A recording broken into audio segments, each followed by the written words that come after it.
नमस्कार प्यारे विद्यार्थियों, आज हम पिछले सालों के सीबीएसई के लेवल 4 के ऑटोमोटिव के ऑब्जेक्टिव क्वेश्चंस का सॉल्यूशन करेंगे। उसमें fill in the blanks 1 marks के जो होंगे उसमें जो इंपॉर्टेंट है उसकी हम रिवीजन करेंगे। तो आशा करते हैं सभी बच्चे इसका पूरा लाभ उठाएंगे। तो चलिए शुरू करते हैं।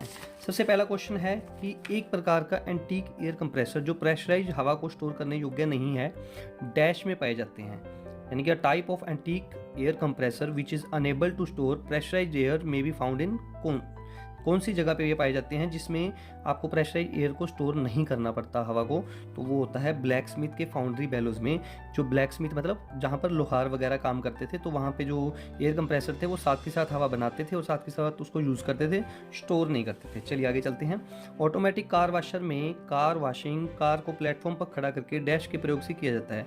कहते हैं यदि हम ऑटोमेटिक कार वॉशिंग में कार वॉशिंग कर रहे हैं तो प्लेटफॉर्म पर हमने कार खड़ी कर दी, तो उसके बाद हम किसका यूज़ करेंगे? लिक्विड साबुन के वाटर फॉर्म का, या डिटर्जेंट पाउडर के लिक्विड रूप का, सोप के का, pH neutral shampoo spread form के रूप में। क्योंकि हम उसमें डिटर्जेंट नहीं यूज़ करना होता, वाटर फॉर्म भी लिक्विड सोप की नहीं यूज़ करते क्योंकि साबुन तो यूज़ करना ही नहीं है और सोप केक भी नहीं यूज़ करना। तो पीएच न्यूट्रल शैम्पू यूज़ करना है जिसका पीएच न्यूट्रल हो, ना एसिडिक हो ना बेसिक हो।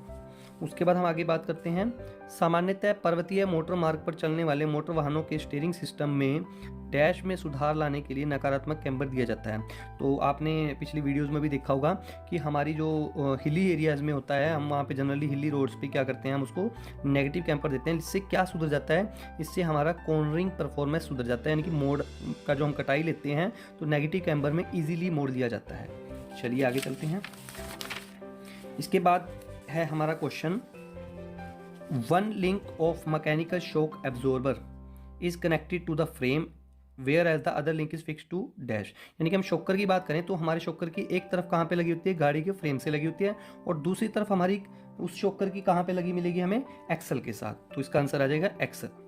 नेक्स्ट है हमारा, बाएं और दाएं पहियों के विपरीत दिशाओं में ऊपर और नीचे दोलन का मतलब उछलना, ऑसिलेशन, जिससे पहिए सड़क की सतह पर उछल जाते हैं को डैश कहते हैं।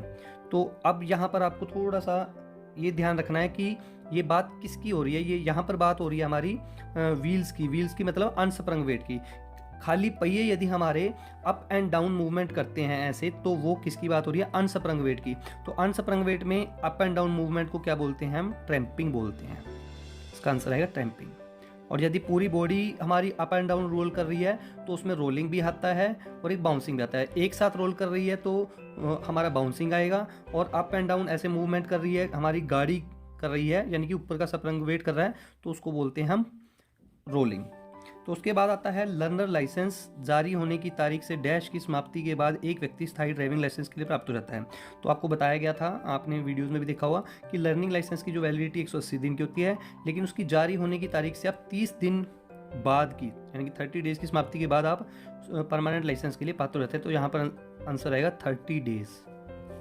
उसके बाद नेक्स्ट आता है हमारा, लीव स्प्रिंग की लीव्स को अपने स्थान से स्लिप आउट होने से रोकने के लिए कई स्थानों पर डैश से उड़ गया। तो लीफ स्प्रिंग कई बार क्या हो जाता है कि हम 3-4 लीफ स्प्रिंग इस टाइप से लगाते हैं तो हमारे वो ये आपस में आगे पीछे होने से स्लिप हो जाता है। तो हम उसको किसके साथ होल्ड करते हैं? क्लिप्स आएगा, इसका उत्तर आएगा क्लिप्स। चलिए नेक्स्ट चलते हैं। इसके बाद जो हमारा 8th क्वेश्चन है वो ये कहता है, कंबशन चैम्बर में लगातार हीट एवं गैस के एक्सपोजर के कारण स्पार्क प्लग पर किसकी परत जम जाती है? तो स्पार्क प्लग पर इसका उत्तर आएगा हमारी डस्ट की परत जम जाती है, जिसको हम बाद में एयर ब्लास्ट और सैंड ब्लास्ट से क्लीन करके क्लीनर से साफ करते हैं। उसके बाद, the dial of tire inflator gauge is generally Bourdon's type of dash. तो बाउडन टाइप का क्या होता है? वो प्रेशर गेज होता है, ताकि वो टायर इन्फ्लेटर के प्रेशर को मापता है। तो ये उसके सिद्धांत पर काम करता है। उसके बाद आएगा हमारा, फ्रंट एक्सल और स्टीयरिंग लिंकेज डैश से जुड़े होते हैं। हमारा जो फ्रंट एक्सल है और उसकी जो स्टीयरिंग लिंकेज है वो किससे जुड़े होते हैं? व्हील एक्सल से जुड़े होते हैं।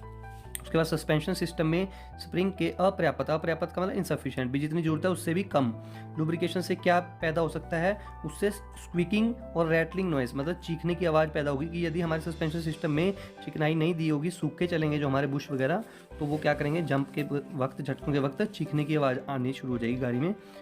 और the power steering fluid reservoir stores fluid and cleans it using A dash. तो पावर स्टीयरिंग फ्लूइड है जब हम पावर स्टीयरिंग यूज़ करते हैं तो हम हाइड्रोलिक स्टीयरिंग भी होता है, एक इलेक्ट्रॉनिक भी होता है। तो हाइड्रोलिक में हम क्या, एक रिजर्व टैंक यूज़ करते हैं, तो उसमें मान लीजिए कचरा होता है तो वो कैसे साफ़ होता है, उसके ऊपर एक फ़िल्टर लगा होता है, उस फिल्टर से छन के जाता है। तो इसमें क्या आ जाएगा, बिल्ट इन फ़िल्टर। तो बिल्ट इन फ़िल्टर पहले से उसमें जो फिट किया हुआ फिल्टर है उससे क्या हो जाएगा, वो अपने आप को क्लीनिंग कर लेता है, self cleaning. The electronic power steering a magnet and या end dash are mounting at the end of steering shaft. तो स्टीयरिंग शाफ्ट पर क्या होता है, एक मैग्नेट लगा होता है और उसके साथ साथ क्या लगा होता है, हमारा मैग्नेटिक टॉर्क सेंसर लगा होता है। क्या लगा होता है, मैग्नेटिक टॉर्क सेंसर, जो कि क्या करता है, मैग्नेट और टॉर्क सेंसर के हिसाब से हमारे लेफ्ट और राइट जो हम स्टीयरिंग लेते हैं इलेक्ट्रॉनिक, तो उसमें हमें मदद करता है कि लेफ्ट में लेंगे तो लेफ्ट की तरफ वो कार्य करेगा, राइट लेंगे तो राइट की तरफ कार्य करेगा, हमारे जोर को कम कर देगा, हमारे effort. The coil spring are mostly used in the dash suspension system. जो कोयल स्प्रिंग है जो हम यूज़ करते हैं, इस टाइप के स्प्रिंग को बोलते हैं कोयल स्प्रिंग, तो ज़्यादातर इंडिपेंडेंट सस्पेंशन सिस्टम में यूज़ करते हैं अधिकतर। बाहरी वाहन में झटकों को कम करने के लिए डैश प्रदान की जाती है। तो यदि बाहरी वाहनों में झटकों को कम करना है तो हम क्या करते हैं, उसमें हेल्पर स्प्रिंग यूज़ करते हैं, मतलब लीफ स्प्रिंग के साथ क्या यूज़ करते हैं, हेल्पर स्प्रिंग। उसके बाद मोटर वाहन के और रजिस्टर्ड ऑनर की मृत्यु के मामले में हस्तांतरण, यदि हमें ट्रांसफ़र करनी है उसकी, मान लीजिए कोई गाड़ी है, उसका ओनर है, उसकी डेथ हो जाती है, तो हमें उसको ट्रांसफ़र करना है, घर के किसी मेंबर को ही ट्रांसफ़र करना है फॉर एग्जांपल, तो उसकी डेथ के कितने दिनों के अंदर अंदर उसको प्रस्तुत करना चाहिए, नियम क्या कहता है, तो उसके आता है 30 डेज़। 30 डेज़ के अंदर अंदर आपको उसके जोनल इंचार्ज को इन्फॉर्म करके उसको ट्रांसफ़र करना है। और यदि आप नहीं भी करते हैं ट्रांसफ़र, आप बाद में भी कर सकते हैं, लेकिन उसकी एक पेनल्टी लगती है। तो विदाउट पेनल्टी की जो डेट है वो 30 डेज़ है, तभी उनका शुड चाहिए, प्रस्तुत होना चाहिए। प्रोपेलर शाफ्ट क्या है, स्टील ट्यूब से बनी होती है जिसमें डैश बलों के खिलाफ उच्च प्रतिरोधक। कौन से बल होते हैं, टोर्शनल और बेंडिंग। जो एक उसको ट्विस्ट देते हैं ऐसे करके, ये मान लीजिए ये प्रोपेलर शाफ्ट है तो इसको ऐसे ये वाला ट्विस्ट देते हैं जो, ये वाला बल, और बीच में सेंटर से मुस न जाए, तो दोनों के खिलाफ क्या उतनी उसकी इतनी मजबूती होनी चाहिए कि दोनों के खिलाफ वो अब खड़ी रहे, सटी रहे। उसके in hypoid gear type final drive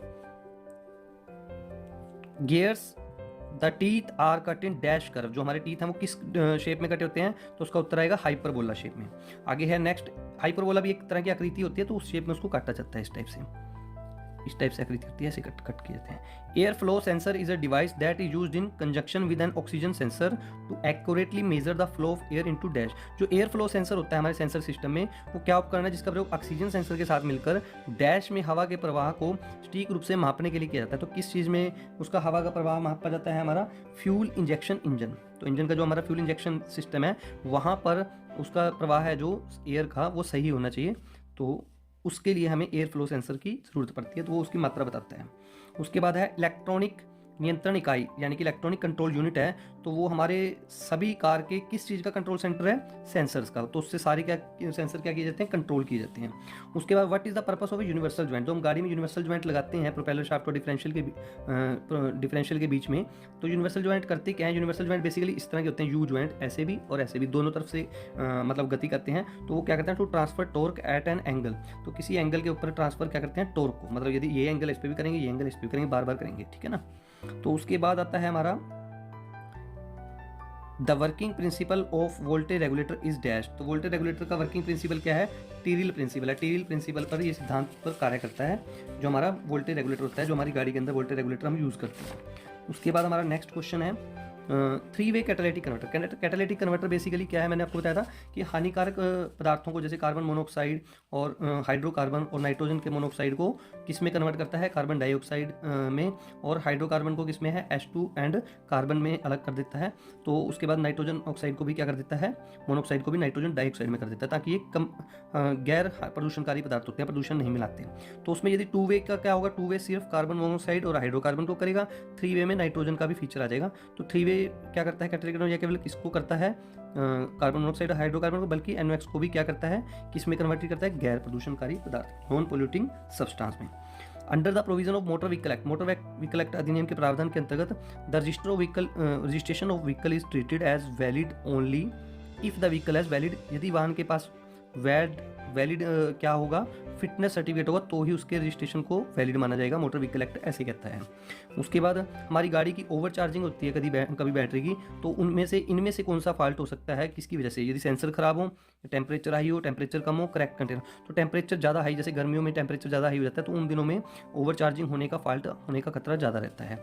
उसके बाद आता है हमारा डैश यूनिवर्सल ज्वाइंट, सभी शाफ्ट स्थितियों में इनपुट के बराबर आउटपुट देता है। तो दो तरह के यूनिवर्सल ज्वाइंट होते हैं, एक वेरिएबल वेलोसिटी, एक होता है कांस्टेंट वेलोसिटी। तो कांस्टेंट वेलोसिटी के जो ज्वाइंट होते हैं वो हमेशा जितनी इनपुट आएगी उतनी आउटपुट देते हैं। तो इनमें जो उसके जो दो टाइप होते हैं वो होते हैं रजैप्पा और ट्राइपॉड, लेकिन वो आते किसके अंतर्गत है, कांस्टेंट वेलोसिटी के अंदर। तो इन्होंने यहाँ पे इसको अलग अलग दे दिया और यहाँ पे इकट्ठा नाम दे दिया। तो इसका आंसर सही कौन सा फिट बैठेगा, कांस्टेंट वेलोसिटी, क्योंकि ये उसी के दोनों प्रकार हैं। तो यदि हम इसको कर देते हैं ठीक, तो ये हमारा रॉन्ग हो जाएगा, तो ये दोनों के अंतर्गत आगे, तो ये इसका राइट आंसर है। वो आपको उलझाने के लिए उन्होंने उसके दोनों टाइप लिख दिए। आगे among 3 types of hydraulic shock absorber, the dash type of shock absorber is generally used in automobile suspension system. हमारे जो 3 टाइप के जो हाइड्रोलिक शॉक एब्जॉर्बर हैं, उसमें से कौन से टाइप का जो शॉक एब्जॉर्बर है वो हमारा मतलब ज़्यादा अधिकतर यूज़ किया जाता है, तो वो हमें देखना है। ये लिखा है देखो, जैसे मान लीजिए ये बनाया हुआ है cam actuated piston, telescopic, safety valve, rotary valve. तो टेलीस्कोपिक टाइप का जो हमारा शॉक एब्जॉर्बर है वो अधिकतर यूज़ किया जाता है। उसके बाद आता है डीसी जनरेटर। हम जो डीसी जनरेटर डायनेमो यूज़ करते हैं उसमें कोयल को 2 अलग अलग तरीकों से बाइंड किया जाता है, लैप वाइंडिंग और डैश वाइंडिंग। तो इसका उत्तर आएगा wave winding. The primary difference between N automatic and manual transmission, automatic और मैनुअल ट्रांसमिशन में सबसे मेन डिफरेंस क्या है, तो मेथड ऑफ शिफ्टिंग डिफरेंट किया। तो गियर को जो शिफ्ट करने का जो मेथड है वो चेंज है, इसमें ऑटोमेटिक में खुद शिफ्ट होंगे, मैनुअल में हमें करना पड़ेगा। तो डैश में 2 प्रोपेलर शाफ्ट प्रयोग करते हैं, एक में पहियों को चलाने के लिए और दूसरा पीछे के पहियों को चलाने के लिए। तो किस में करेंगे, 4 wheel drive, front wheel drive, 6 wheel drive, centre wheel drive. तो 4 व्हील ड्राइव में करेंगे, जिसमें मान लीजिए यहाँ पे 2 पहिए हैं, यहाँ पे 2 पहिए हैं, सेंटर में हमने गियर बॉक्स लगा दिया, तो एक प्रोपेलर शाफ्ट इधर चली जाएगी, एक प्रोपेलर शाफ्ट इधर चली जाएगी। 4x4 करेंगे तो इधर चारों काम करेंगे, 4x2 करेंगे तो रियर काम करेंगे। तो 4 व्हील ड्राइव में 2 प्रोपेलर शाफ्ट यूज होंगी।